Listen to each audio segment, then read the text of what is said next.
औज़ुबिल्लाहि मिनश्शैतानिर्रजीम बिस्मिल्लाहिर्रहमानिर्रहीम अस्सलामु अलैकुम वरहमतुल्लाहि वबरकातुहू। इंशाअल्लाह आज जो चौथी तरावी है और ये शुरू होती है सूरह निसा से, चौथे पारे के 12वें रुकू से ये आज की चौथी तरावी शुरू होती है। इसमें अल्लाह ताला सबसे पहले शुरुआत ही एक ऐसी आयत से कर रहे हैं जो अक्सर हम लोग निकाह में सुनते हैं, या अय्युहन्नासुत्तक़ू रब्बकुमुल्लज़ी खलक़कुम मिन नफ्सिन वाहिदा व खलक़ मिन्हा ज़ौजहा व बस्स मिन्हुमा रिजालन कसीरा व निसाअन वत्तक़ुल्लाह अल्लज़ी तसाअलून बिही वल अरहाम इन्नल्लाह काना अलैकुम रक़ीबा। ए इंसानों, और ये पूरी की पूरी इंसानियत को अल्लाह ताला जो है एड्रेस कर रहे हैं, कह रहे हैं कि डरो अपने रब से जिसने तुम्हें पैदा किया एक नफ्स से, यानी आदम अलैहिस्सलाम से, और उनकी बीवी यानी हवा अलैहिस्सलाम से, और फिर उससे फैला दिए बहुत सारे मर्द और औरतें। तो अल्लाह से डरते रहो उस बारे में जिससे तुम्हें सवाल किया जाएगा, और जो अरहाम के रिश्ते हैं, रहम के रिश्ते हैं, और बेशक अल्लाह तुम्हें हमेशा नज़र में रखे हुए हैं। इसमें फिर आगे यतीमों के बारे में ज़िक्र होता है कि जो तुम्हारे मातहत यतीम हो, जब वो बुलूगत को पहुंच जाए तो उनकी शादी कर दो, और जो है उनकी जो अमानत है वो लौटा दो। और एक तंबीह के अंदाज में ये कहा गया है कि जो लोग भी यतीमों का माल खाते हैं वो असल में अपने पेट में आग भरते हैं, यानी कि उसकी हुर्मत का बयान किया गया है। उसके बाद इसमें वसीयत के बांटने का हुक्म है। ये कहा जाता है कि अलजबरा की जो शुरुआत है उसकी मोटिवेशन इन्हीं आयतों से निकलती है, जहाँ पे वसीयत के हुक्म बयान किया गया कि मुराद लड़कों को लड़कियों के मुकाबले 2 गुना दिया जाए, तो लड़कियों को x मान के और लड़कों को 2x में मान के, और जितने भी लड़के और लड़कियां हैं उनको सारा जोड़ के और फिर उसको इक्वल कर दिया जाए जितना माल है, और फिर x पता करके और फिर उसके हिसाब से x या 2x या 1/4x या 1/6x इस तरह से लोगों को दिया जाए। तो बहरहाल जो हुक्म है वो इस तरह से है कि मीरास में सबसे पहले बात तो ये कि सिर्फ मर्दों का हिस्सा नहीं है, जैसा कि बहुत सारे अदियान में पाया जाता है, बल्कि मीरास बहरहाल तकसीम होनी चाहिए, ख्वाह वो कितनी ही हो। अगर मरने वाले ने 1 गज़ कपड़ा ही छोड़ा है तो उसमें से भी हर किसी को तकसीम होना ज़रूरी है। खेती की ज़मीन हो, उसकी अपनी कमाई हुई हो, या उसके बाप दादा से आई हो, किसी भी तरह की दौलत उसके पास हो, वो सब की सब तकसीम होगी। और ये विरासत में किसको कितना मिलेगा ये अपने आप में बहुत डिटेल सब्जेक्ट है, और जैसे मैंने कहा इससे एक सब्जेक्ट निकलता है, तो अभी यहाँ पे मुमकिन नहीं है कि उन सारी चीज़ों को समझाया जा सके। 14वीं और 15वीं जो रुकू हैं वो फाहिशा औरत के बारे में ज़िक्र है कि अगर तुम्हें किसी औरत से फाहिशा होने का गुमान हो तो उसके लिए 4 गवाह लाओ। अगर 4 गवाह मिल जाते हैं किसी की फहाशी के लिए तो फिर जो है उसे तुम घर में रखो और घर से बाहर ना निकलने दो, यहाँ तक कि जब उसकी मौत आ जाए या अल्लाह ताला कोई और रास्ता निकाल दे। इसके अलावा ज़िक्र है एक जाहिलियत की एक प्रैक्टिस हुआ करती थी जिसमें जो कई बीवियां होती थी लोगों की, और उसमें से जब बाप का इंतकाल हो जाता था तो जो सबसे बड़ा बेटा होता है उससे शादी हो जाती थी। प्रैक्टिस को अल्लाह ताला ने बहुत बुरा प्रैक्टिस कहा वला तनकिहू मा नकहा आबाउकुम मिन निसाई इल्ला मा क़द सलफ़, कि शादी ना करो उन औरतों से जिसे तुम्हारे बापों ने शादियां की हैं, और ये इल्ला ये कि जो पहले ही हो चुका, और ये बहुत बड़ी बेशर्मी की बात है, बहुत ही बुरा रास्ता है। इसके बाद जो रिश्ते जिनसे निकाह नहीं हो सकते उनके बारे में एक डिटेल हुक्म है कि कौन कौन से ऐसे रिश्ते हैं जिनसे निकाह नहीं हो सकती, यानी जिसे हम लोग कहते हैं महरम, जिनसे निकाह नहीं हो सकता। ना महरम यानी जिससे शादी हो सकती है, महरम जिससे शादी नहीं हो सकती, कि जिनसे जायज़ नहीं है वो हैं माएँ, नानी, दादी, ख्वाह सगी हों या सौतेली, बेटियां, पोती, परपोती, नवासी, सगी या सौतेली, बहनें ख्वाह सगी हों, माँ शरीक हों या बाप शरीक हों, बहन तीनों इस हुक्म में एक जैसी हैं। फूफियाँ, खालाएँ, भतीजियाँ, भांजियाँ सगे हों या सौतेले, रज़ाई माएँ यानी जिनको दूध पिलाया हो। उसके बाद सास, सौतेली बेटियाँ जिसकी माँ के साथ खलवत हुई हो, अगर खलवत न हुई हो तो वो हराम नहीं है। सगी बहुएँ, पोते और नवासियों की बीवियाँ हराम हैं। दो सगी बहनों का एक वक्त में एक शख्स से निकाह में जमा करना भी हराम है। बैक वक्त बीवी और उसकी खाला, फूफी, भतीजी, भांजी को एक साथ निकाह में जमा करना भी हराम है। वो औरतें भी हराम हैं जो किसी दूसरे के निकाह में हों, अलबत्ता ऐसी औरतें एक्सेप्शंस हैं जो जंग में लड़ते हुए गिरफ्तार हुई हों। इसके अलावा जितनी भी औरतें हैं उनसे एक आदमी शादी कर सकता है। और एक और बहुत अच्छी नसीहत इस रुकू में है, वला ततमन्नौ मा फद्दलल्लाहु बिही बअदकुम अला बाद, कि अल्लाह ताला ने तुम में बाद को किसी को फजल दिया है, किसी को कुछ एबिलिटी दी है, किसी को कुछ रिसोर्सेज दिए हैं, तो तुम ये मत तमन्ना करो कि काश कि वो मुझे मिल जाए, है ना। हर आदमी के अंदर अल्लाह ने अलग अलग क्वालिटीज़ रखी हैं। कोई बोलता अच्छा है, कोई लिखता अच्छा है, कोई खेलता अच्छा है। हर आदमी की अलग अलग क्वालिटीज़ हैं। किसी के पास पैसा बहुत है, किसी के पास ज़मीन बहुत है। हर आदमी के पास अल्लाह ने अलग अलग रिसोर्सेज दिए हैं। तो अल्लाह कहते हैं कि वला ततमन्नाओ, उसकी तमन्ना मत करो।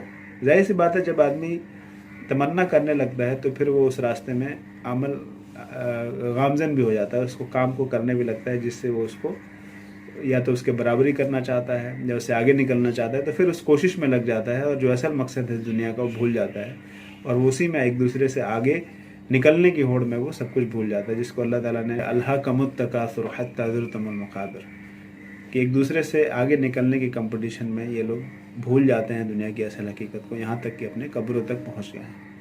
तो ये यहाँ पे भी उसी का जिक्र है कि एक दूसरे की तमन्ना, एक दूसरे पे जो फजल किया है हमने उसकी तमन्ना मत करो। लिर्रिजाल नसीब मिम्मा इक्तसबू, जो मर्द हैं, जो लोग हैं, इंसान जो लोग हैं, जो मर्द हैं, उनके नसीब में है जो उन्होंने कमाया है। वलिन निसाए नसीब मिम्मा इक्तसबन, और औरतों के नसीब में उतना है जो उन्होंने कमाया है। अगर तुम्हें चाहिए ही तो अल्लाह ताला कहते हैं वस्अलुल्लाहु मिन फज़लिही, अल्लाह से मांगो, अल्लाह के फजल से मांगो, अल्लाह बहुत देने वाला है। तो अगर कोई चीज़ तुम्हें लगता है कि मेरे अंदर ये कमी है तो अल्लाह से मांगो। इन्नल्लाह कान बिकुल्लि शैइन अलीमा, और बेशक अल्लाह ताला जो है हर चीज़ को जानने वाला है। यहाँ पे जो तीसरी और चौथी रुकू है वो, इसमें अल्लाह ताला फरमाते हैं अर्रिजाल क़व्वामून अलन निसा बिमा फ़द्दलल्लाहु बअदकुम अला बअद व बिमा अनफ़क़ू मिन अमवालिहिम फ़स्सालिहाति कानितातुन हाफ़िज़ातुन लिलग़ैबि बिमा हफ़िज़ल्लाह, कि मर्द को अल्लाह ने इंचार्ज बनाया औरतों पर। अर्रिजाल क़व्वामून अलन निसा, बहुत ही क्लियर कट यह आयत है, लेकिन कई बार जो एक फेमिनिज़म के ज़ेर असर हमारे जहनों पे जो एक अननेसेसरी कंपैरिजन किया गया है मर्द और औरतों में, इसकी वजह से हम लोग यहाँ पे भी उस कंपैरिजन को लेके आते हैं, कौन बड़ा और कौन छोटा, और जिसकी वजह से समाज में, सोसाइटी में बहुत ज़्यादा जिसे कहते हैं झगड़ा, लड़ाई और एक दूसरे से नाइत्तफाकियाँ हैं। ख़ासकर जो सोसाइटी की जो मेन कड़ी है फैमिली की, उसमें बहुत सारी लड़ाई झगड़े और तलाक और इस तरह की चीज़ें बनती हैं। हालांकि यहाँ पे बहुत क्लियर कट अल्लाह ताला ने कह दिया, इस डिस्प्यूट को हटा दिया कि इसमें जो मर्द है उनको निसा, औरतों के ऊपर कव्वाम बनाया गया है। कव्वाम का मतलब होता है उनके अफेयर्स की देखभाल करने वाला। यही लफ्ज़ आया है खलीफा के लिए जो उम्मत की देखभाल करता है, और ये एक जिम्मेदारी है जो मर्द को दी गई है, औरत को नहीं दी गई है। तो इस हिसाब से ये भी कहा जा सकता है कि इसमें अल्लाह ताला ने औरतों के ऊपर बोझ नहीं डाला, जो फैमिली को चलाने के लिए जो बोझ डाला अल्लाह ने, वो मर्द के ऊपर डाला। मर्द भी इससे शिकायत कर सकते हैं, लेकिन बहरहाल हमारी ये पोजीशन है ही नहीं कि हम शिकायत करें अल्लाह से। अल्लाह ने हमें जो बना दिया, हमें जानवर ही बना देते तो हम किससे शिकायत करते हैं? हमें गरीब बना देते, हमें भिखारी के घर पैदा कर देते तो हम किससे शिकायत करते हैं? हमें लंगड़ा बना देते, लूला बना देते तो हम किससे शिकायत करते हैं? उसी तरह से अल्लाह ने किसी को मर्द बनाया और किसी को औरत बनाया, और उस पर उसका इख्तियार नहीं था कि वो मर्द बने या औरत बने, किसी को उसका इख्तियार नहीं है। तो फिर अब ये बेकार की बात हो जाती है कि हम उस पर डिस्कशन करें कि अल्लाह ने मुझे ये क्यों नहीं बनाया, और इसमें से कौन बड़ा है और कौन छोटा है, और मैं छोटा नहीं हो सकता या मैं छोटी नहीं हो सकती। ये पूरा का पूरा डिस्कशन ही जो है वो अननेसेसरी है, और अननेसेसरी जिसे कहते हैं लड़ाई झगड़े की बात है। और इसमें आगे जिक्र है अच्छी औरतें वो हैं जो ओबीडियंट हैं, यानी अपने हस्बैंड की बात मानती हैं और उनके रिसोर्सेज की हिफाजत करती हैं जो अल्लाह ने उन्हें दिया है। और रही बात उन औरतों की जिनसे इस बात का ख़तरा हो कि वो तुमसे लड़ें या तुम्हारे ख़िलाफ़ जाएं, तो उन्हें समझाओ, और अगर वो उस पर भी ना माने तो उनसे अपने बिस्तर अलग कर लो और उन्हें डांटो। अगर वो तुम्हारी इताअत करनी शुरू कर दें तो फिर उनके अगेंस्ट कोई रास्ता ना ढूंढो उन्हें परेशान करने का। बेशक अल्लाह जो है वो बहुत बड़ा है। और उसी तरह से उन लोगों के बारे में है जो लोग दिखा कर खर्च करते हैं। वल्लज़ीना युनफ़िक़ू अम्वालहुम रियाअन नास वला युमिनून बिल्लाहि वला बिल यौमिल आखिर, कि जो लोग अपने माल को खर्च करते हैं इंसानों को दिखाने के लिए, वो लोग अल्लाह पर ईमान नहीं लाते और न ही आखिरत पे यौम आखिरत पे ईमान लाते हैं। और जो कोई भी ऐसा करता है तो वो असल में शैतान का साथी हो गया है, और वो बहुत ही बुरा साथ है। आखिर में इस रुकू में एक बहुत ही इम्पोर्टेंट आयत है जिसमें अल्लाह ताला फरमाते हैं इन्नल्लाह ला यग़फ़िरु अन युश्रिक बिही व यग़फ़िरु मा दून ज़ालिक लिमन यशाअ व मन युश्रिक बिल्लाहि फ़क़द इफ़्तरा इस्मन अज़ीमा, कि बेशक अल्लाह ताला नहीं माफ़ करेगा शिर्क को, और माफ़ कर देगा इसके अलावा जिस चीज़ को वो चाहे। और जो कोई भी अल्लाह के साथ किसी का शिर्क करे तो उसने बहुत ही बड़ा गुनाह अपने सर गढ़ लिया है। और मेरे ख़्याल से जिस तरह से बात आ रही है, हमारे लिए ज़रूरी है फिर इस बात को समझ लेना कि हम किसी भी गुनाह में मुलविज़ हो जाए तो कहीं ना कहीं शायद हमारा माफ़ हो जाएगा, लेकिन शिर्क की गुनाह कभी माफ़ नहीं होगा। इसलिए ये इम्पोर्टेंट है हमारे लिए कि हम ये समझें कि कहीं ऐसा तो नहीं कि हम शिर्क किसी भी तरह से कर रहे हों, और अगर हमें कोई थोड़ा सा भी इशारा दे दे कि ऐसा तो नहीं है शिर्क है, तो हमें बहुत ज़्यादा उस पर क्यूरियस हो जाना चाहिए कि यार ये वो चीज़ है जिसके बारे में माफ़ी नहीं है। तो कहीं ऐसा तो नहीं कि हम अनजाने में शिर्क में मुलविज़ हो जाए। और अल्लाह के जो नाम हैं, जो अल हाकिम, अल राज़िक, अल बासित, इस तरह के जो नाम हैं, उनके नाम में कहीं ऐसा तो नहीं कि हम किसी को शरीक कर रहे हैं। पता चला कि अल हाकिम अल्लाह है और उसके अलावा हम किसी और को हाकिम समझ रहे हैं, तो ये हुक्म जो है हमें अल्लाह से लेना है और पता चला हम किसी और से ले रहे हैं। तो ये वो बहुत इंपॉर्टेंट चीज़ है। क्यों मैं ऐसा कह रहा हूँ? क्योंकि ये शिर्क का मामला ऐसा है कि ये माफ़ी के काबिल नहीं है। तो इसलिए इसके बारे में हमें बहुत ज़्यादा स्क्रूटिनी करनी चाहिए, रिसर्च करना चाहिए कि ऐसा तो नहीं कि गलती से हम किसी शिर्क में मुब्तला हैं। बाकी और चीज़ों में हो सकता है अगर हम उतना रिसर्च ना करें और उतना क्यूरियस ना हो तब भी हमारा काम चल जाएगा, लेकिन इस मामले में नहीं चलेगा। उसकी वजह यह है जो ये हुक्म यहाँ पे आया है। इसके बाद 5वीं और 6ठी रुकू में उन अहले किताब का जिक्र है जिनके पास कुछ स्क्रिप्चर्स मिली। तो उनके बारे में अल्लाह ताला कहते हैं कि जिनके पास कुछ किताबों का कुछ हिस्सा था, उन्होंने जो झूठे माबूद बना लिए, झूठे बुत बना लिए, और वो लोग जो कुफ्र करते थे उनसे कहते हैं कि तुम लोग जो है ना ज़्यादा गाइडेड हो, तुम लोग ज़्यादा सीधे रास्ते पे हो मुसलमानों से। यानी ये हसद का ये लेवल है कि मुसलमान इब्राहीम अलैहिस्सलाम को मान रहे हैं, मूसा अलैहिस्सलाम को मान रहे हैं, ईसा अलैहिस्सलाम को मान रहे हैं, उनके जो नबी हैं उनको मान रहे हैं, उनको इज़्ज़त दे रहे हैं, और फिर भी वो ये कहते हैं कि ये ज़्यादा अच्छे नहीं, इनसे ज़्यादा तो अच्छे तुम लोग हो। उनको कहा जाता है जो लोग बुतों की इबादत करते हैं। उलाइकल लज़ीन लअनहुमुल्लाह, ये वो लोग हैं जिन पर अल्लाह की लानत है। वमन यलअनिल्लाहु फलन तजिद लहु नसीरा, और जिस पर अल्लाह की लानत हो गई वो कभी मदद नहीं मिलेगी उसे। आगे इसमें अल्लाह ताला फरमाते हैं, या अय्युहल्लज़ीना आमनू अतीउल्लाह व अतीउर रसूल व उलिल अम्र मिनकुम फ़इन तनाज़अतुम फ़ी शैइन फ़रुद्दूहु इलल्लाहि व रसूली इन कुंतुम तुअमिनून बिल्लाहि वल यौमिल आखिर ज़ालिका खैरुन व अहसनु तावीला, कि ए ईमान वालो इताअत करो अल्लाह की और रसूल की, व उलिल अम्र मिनकुम, ये कौन है उलिल अम्र, यानी अल्लाह की इताअत करो, रसूल की इताअत करो, और उसके बाद भी एक टर्म आता है इस कुरान में, व उलिल अम्र मिनकुम, उन लोगों की इताअत करो जो तुम्हारे ऊपर उलुल अम्र बनाए हो, यानी जो इस्लामी तरीके से, जो अल्लाह और रसूल की बात मानते हुए उनके अंडर में तुम्हारे ऊपर रूलर्स बनाए गए हों।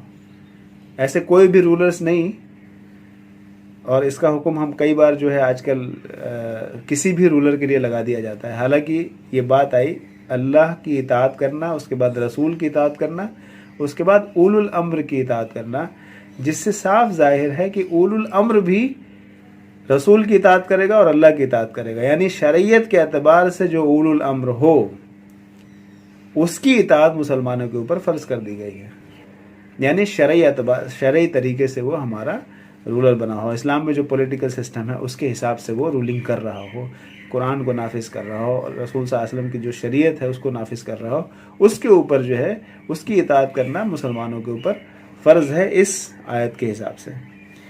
फ़इन तनाज़अतुम फ़ी शैइन, और अगर किसी चीज़ में उलुल अम्र से ही ज़ाहिर सी बात है इख्तलाफ होगा, रसूल और अल्लाह से तो इख्तलाफ होगा नहीं, जो आ गया वो हुक्म है। तो अगर तुम्हें उलुल अम्र से किसी चीज़ में इख्तलाफ हो जाए कि मतलब ये ऐसे नहीं ऐसे है, तो फ़रुद्दू इलल्लाहि व रसूली, तो उसको लौटा दो अल्लाह और रसूल पे कि भाई साहब, उलुल अम्र साहब, आप जो ये बात कह रहे हैं ये कुरान और हदीस में कहाँ लिखी है ना। उनसे पूछा जाए, उनसे अकाउंटिंग किया जाए। ये आपने कहा कि भाई ऐसे नहीं ऐसे चलेगा, टैक्स इतना नहीं होगा, ये होगा, ये इसकी दलील कहाँ है आपके पास।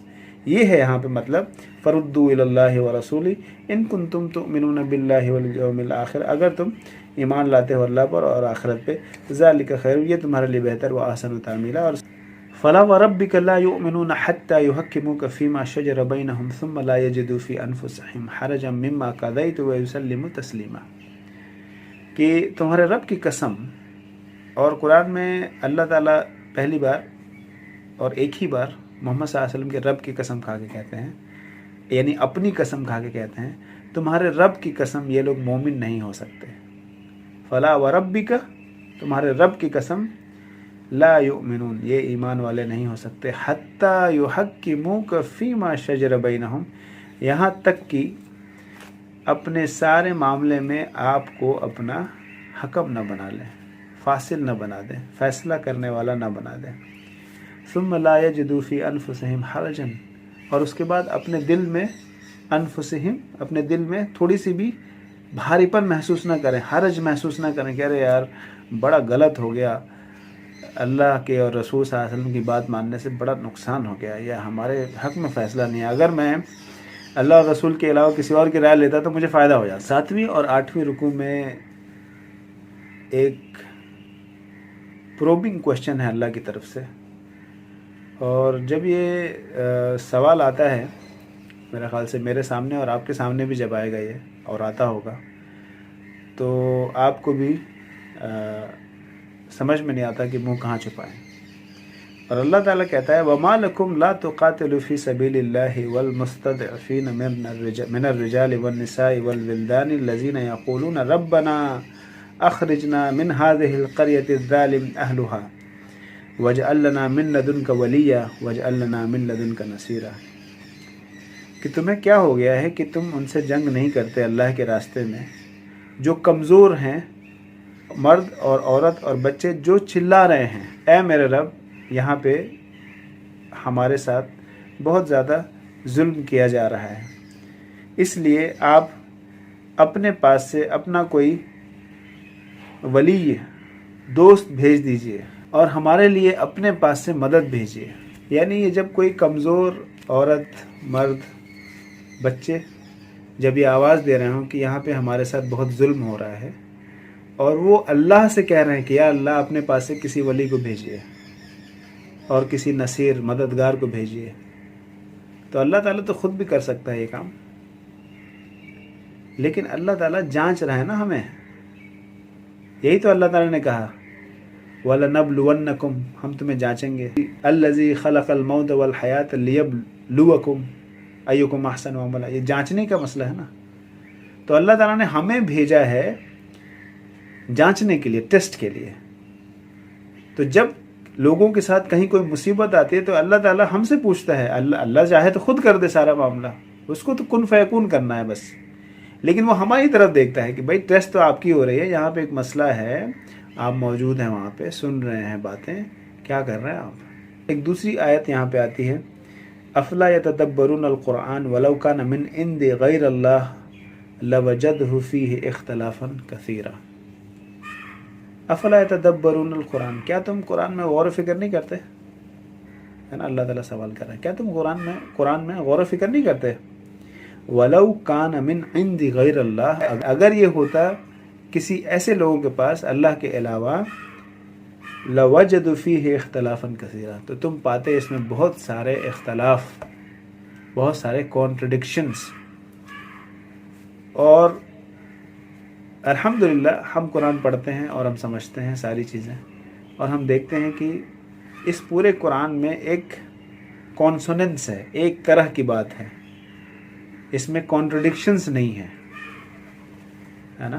حالانکہ بہت سے لوگ پیچھے پڑے ہوئے ہیں اور بہت سارے ویب سائٹس چلتی ہیں کانٹرڈکشنز ان قرآن فائنڈ کرنے کی، اور وہ اکثر ایسی چیزوں کو لے کے آتے ہیں جو کسی ایک کانٹیکسٹ میں A to B ہو اور کسی ایک کانٹیکسٹ میں B to A ہو. وہ کانٹیکسٹ کو چھوڑ کے کہتے ہیں دیکھو یہاں پہ A to B لکھا اور یہاں پہ B to A لکھا ہوا ہے، اور وہ یہ بھول جاتے ہیں کہ اس کے پیچھے کسی کانٹیکسٹ کا ذکر ہے. اس میں ایک آیت جس میں سلام کے بارے میں بھی ذکر آتا ہے کہ اگر تمہیں کوئی گریٹ کرے، سلام کرے کسی گریٹنگ کے ساتھ، تو تم لوٹاؤ اس کو اس سے کسی بہتر سلام سے، یا کم سے کم اسی کو لوٹا دو. ان اللہ کان علی کل شیء حسیبا، کہ بے شک اللہ ہر چیز کو کاؤنٹ کرنے والا ہے، گننے والا ہے. اور اس میں آگے ذکر ہے کہ وَمَن يَقْتُلْ مُؤْمِنًا مُتَعَمِّدًا فَجَزَاؤُهُ جَهَنَّمُ خَالِدِينَ فِيهَا وَغَضِبَ اللَّهُ عَلَيْهِ وَآمَنَهُ وَعَدَّ لَهُ عَذَابًا عَظِيمًا. کہ جو کوئی بھی کسی مومن کو متعمدن یعنی پرپس کے ساتھ قتل کر دے تو اس کا ٹھکانہ جہنم ہے. بہت سمپل، کرسپ، کلیئر کٹ. جو کوئی بھی کسی مومن کو ود پرپس جان بوجھ کے مار دے تو اس کا ٹھکانہ سیدھا جہنم ہے، جہاں وہ ہمیشہ رہے گا. وغضب اللہ علیہ، اللہ کا غصہ اس کے اوپر ہے. 12ویں سے 14ویں رکوع میں اس بات کا ذکر ہے کہ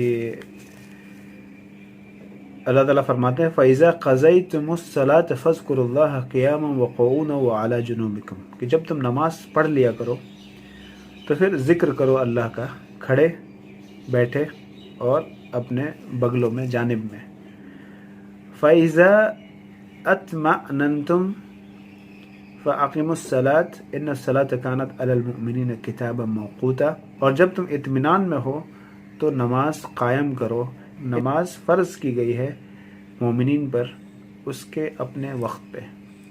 یعنی یہ اکثر آپ نے ہر مسجد میں کہیں نہ کہیں لکھا ہوا دیکھا ہوگا کہ بے شک جو ہے نماز فرض کی گئی مومنوں پہ اس کے اپنے وقت کے ساتھ. اچھا، اس میں ایک اور طرح کے لوگوں کا ذکر ہے جو گناہ خود کرتے ہیں اور دوسروں پہ الزام لگا دیتے ہیں. تو اس کے بارے میں بڑی سخت وعید ہے کہ جو کوئی بھی گناہ کرے اور اس کو کسی اور کے اوپر بلیم لگا دے جو گنہگار نہیں ہے، تو اس نے اپنے اوپر 2 گنا برڈن ڈال دیا، ایک تو جھوٹ کا، بہتان کا، اور ایک بہت بڑے گناہ. والذین آمنوا وعملوا الصالحات سندخلهم جنات تجری من تحتها الانہار خالدین فیہا ابدا، اور جو لوگ ایمان لائے اور اچھے عمل کیے ان کو ہم جلدی ہی داخل کریں گے جنت میں، جس کے نیچے نہریں بہتی ہوں گی، اور وہ ہمیشہ رہیں گے۔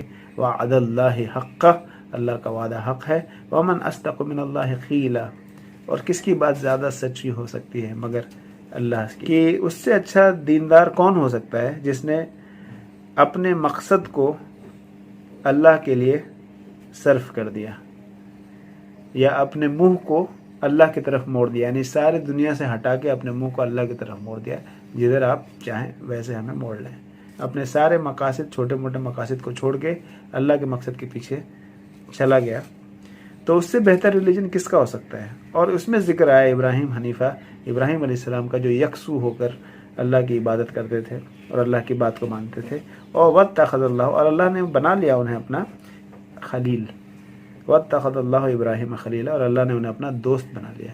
اور ایک جو ذکر آیا تھا شادی کے بارے میں، کہ تم شادی کرو 1 2 3 یا 4، اور اگر تم ان میں برابری نہیں کر سکتے تو بہتر ہے کہ 1 شادی کرو۔ اور اکثر اس کانسیپٹ کو اس قدر پھیلایا جاتا ہے کہ جیسے کہ یہ ممکن ہی نہیں ہے، یا یہ امپاسبلس میں سے ہے کہ ایک آدمی جو ہے جو 4 بیویاں ہیں ان میں جسٹس کر سکے، اور چونکہ جسٹس نہیں کر سکتا ہے اس لیے وہ شادی بھی نہیں کر سکتا۔ تو کہیں نہ کہیں یہ جو 4 شادیوں کا اجازت ہے، اس کو اس کے ہی اگلی آیت کو یوز کر کے اس طرح سے پیش کیا جاتا ہے کہ جیسے یہ ممکن ہی نہیں ہے، چونکہ تم برابری نہیں کر سکتے اس لیے بہتر ہے 1 شادی کرو۔ تو کہنے کا مطلب ایفیکٹیولی یہ ہوا کہ تم 1 سے زیادہ شادی نہیں کر سکتے۔ تو یہ اللہ کے حکموں میں کھلواڑ کرنا ہے، اور اس کی دلیل اب آئی ہے یہاں پہ، جس میں اللہ تعالیٰ فرماتے ہیں کہ تم اپنی بیوی میں برابری سے جج نہیں کر پاؤ، حالانکہ یہ مت کرنا کہ تم کسی ایک کی طرف پوری طرح سے جھک جاؤ، اس طرح سے کہ دوسری کو سسپینس میں ڈال دو، یعنی چھوڑ دو، یعنی ایسا نہ ہو کہ کسی بیوی یا کچھ بیویوں کی طرف بہت جھک جاؤ اور کچھ بیویوں کو بالکل چھوڑ دو، یہ الاؤ نہیں ہے۔ اس میں آخری جو ہمارا پڑاؤ ہے آج کا، اس میں بات آتی ہے کونو قوامین بالقسط، قوام بن جاؤ، جو قوام لفظ آیا ہے پہلے بھی، کہ حق کو اسٹیبلش کرنے کے لیے ذمہ دار بن جاؤ، بھلے ہی وہ تمہارے اپنے اگینسٹ ہو، ٹھیک ہے؟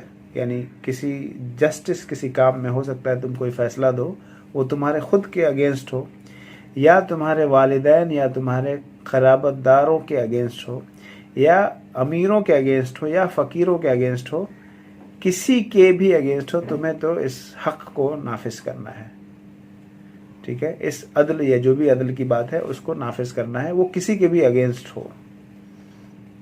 اور ایسا نہ ہو کہ تم اپنی ہوا کی پیروی کرنے لگو، یعنی اپنی خواہشوں کی پیروی کرنے لگو۔ چلا اسی کے ساتھ جو آج ہماری 4تھی تراویح تھی، اس کا ایک ڈسکشن، اور اس میں جو ریلیونٹ آیات تھے اور جو نوٹیبل باتیں تھیں وہ آپ کے سامنے آ گئیں۔ چونکہ ویڈیو کو 30 منٹ کے آس پاس ہی رکھنے کی کوشش کرتا ہوں میں، تو اس لیے ہر چیز کا تو ذکر نہیں کیا جا سکتا، مگر یہ کہ جو کچھ امپورٹنٹ اور ریلیونٹ آج کے زمانے کے حساب سے جو باتیں ہیں اس کو آپ کے سامنے رکھنے کی کوشش کرتا ہوں۔ جزاک اللہ خیر۔ السلام علیکم ورحمۃ اللہ وبرکاتہ۔